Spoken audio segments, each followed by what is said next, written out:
सवाल यह है कि अगर प्राइम मिनिस्टर ऑफ इंडिया के हिसाब से रोड्स बनाने में स्पेस टेक्नोलॉजी का इस्तेमाल हो ही रहा है, हमने रोड बनाने में स्पेस टेक्नोलॉजी का उपयोग किया।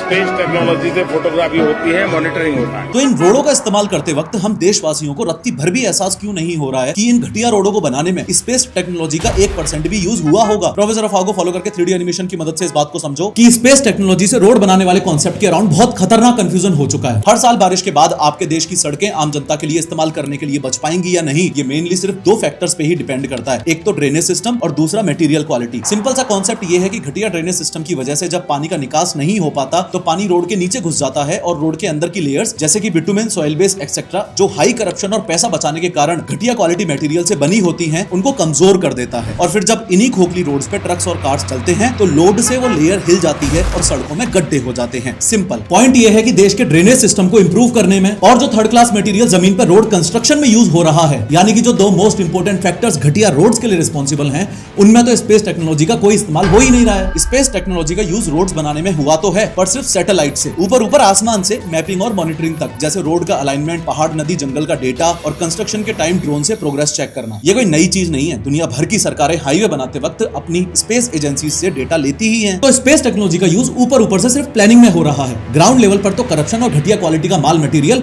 वो ही है।